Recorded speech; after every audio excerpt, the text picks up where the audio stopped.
اعوذ باللہ من الشیطان الرجیم بسم اللہ الرحمن الرحیم۔ شیخ صدوق نے خصال میں امام جعفر صادق علیہ السلام سے روایت نقل کی ہے جو انہوں نے اپنے پدر گرامی سے اور انہوں نے رسول خدا سے، کہ جس میں رسول خدا فرماتے ہیں ان اللہ تبارک و تعالی اہدی الی و الی امتی ہدیۃ لم یہدھا الی احد من الامم،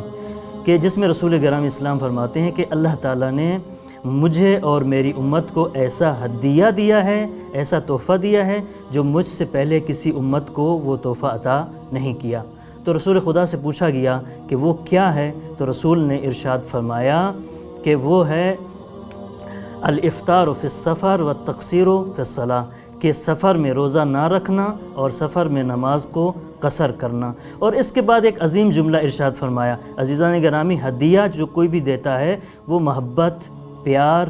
لطف اور کرم سے دیتا ہے، اس کی طرف سے اظہار محبت ہوتا ہے۔ تو گویا خدا جو ہے وہ رسول خدا سے اور اس کی امت سے یہ محبت کا اظہار کر رہا ہے، اور ایک ایسا ہدیہ دیا ہے کہ جس میں تخفیف ہے، خفت ہے، آسانی ہے، نرمی ہے، کہ تاکہ رسول کے امتی جب سفر کریں تو ان کو مشکل پیش نہ آئے اور وہ سفر میں روزہ بھی نہ رکھیں، ان کا سفر آسان ہو جائے، نماز بھی ان کی قصر ہو جائے۔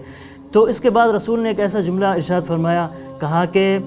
اگر کوئی اس ہدیے کو رد کرتا ہے خدا، اور یہ ہدیہ جو ہے وہ کرامت ہے خدا کی طرف سے، خدا نے ہمیں تکریماً یہ ہدیہ دیا ہے، اگر کوئی اس ہدیے کو رد کرتا ہے خدا کی طرف سے تو پھر خدا ہی اس سے پوچھے گا۔ اور خدا ہمیں دعا ہے کہ خدا ہمیں توفیق دے کہ ہم خدا کے ہدیے کی قدر کر سکیں اور خدا کے لطف اور محبت کی ہم قدر کر سکیں اور دوسروں تک بھی اس پیغام کو پہنچا سکیں۔ اسی کے ساتھ دعا ہے کہ خداوند متعال امام زمانہ فرزند رسول خدا کے ظہور میں تعجیل فرمائے اور ہمیں خدا اور اہل بیت کے لطف و کرم سے صحیح استفادہ کرنے کی توفیق عنایت فرمائے۔ السلام علیکم ورحمۃ اللہ وبرکاتہ۔